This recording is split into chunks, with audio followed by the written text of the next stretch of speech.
Alright, this is my video response to is Chris McCandless a fool or an inspiration?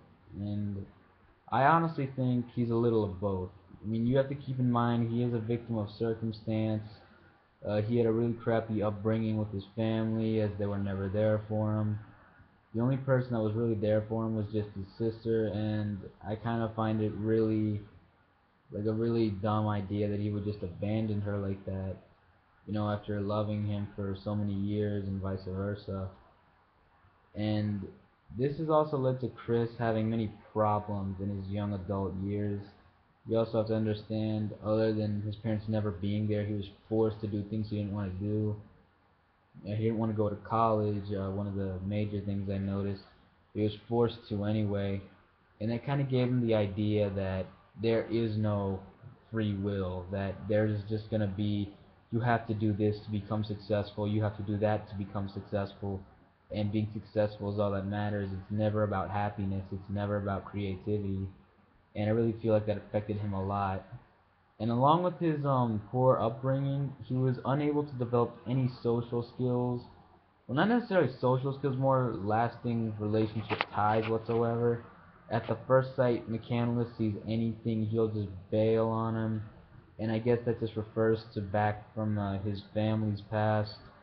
His parents were never around for him, so I'm not going to blame him for that. And I consider him an inspiration for being able to battle his way through it, being able to just to be able to say, hey, what the hell, I'm gonna do this, I'm gonna do it now.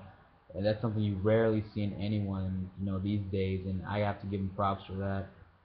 But like I said, when he abandoned his sister, I consider that insanely foolish. He didn't tell her what he was gonna do, he didn't tell her where he was gonna go. And after that's the only person he's ever loved, and that's kind of a dick move. But another thing though is that McCandless, he's not normal, and he knows he's not normal, and he likes the fact that he's not normal. For one thing, he also has a high disregard for the government, and that also reverts back to his family because his dad worked for NASA, and that's partially the reason why his dad was never there. And that's why, he really just doesn't like the government, and he decides to seclude himself and go into the wild. But the stupidest thing is that in the wild he doesn't bring anything essential other than food and some clothes. He doesn't bring a map with him, he doesn't bring a compass with him.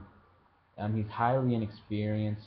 The one part in the book where he's trying to preserve meat, he smokes it instead of cutting it into thin strips and letting it just kind of dry out before it rots. Um, I consider that a foolish aspect of him, but the fact that Chris actually did all of this, with his own will, is kind of inspirational. It just shows that just because you were told to do this and you asked to do that, doesn't mean you don't have the free will to do what you want. It doesn't mean that you can't pursue your happiness, and it doesn't mean you just have to go with what people tell you to do. And I find that inspiring of him, but I felt like he would have survived if, he'd have taken more caution and not have been so careless and foolish. And pretty much that's my video response. Thanks.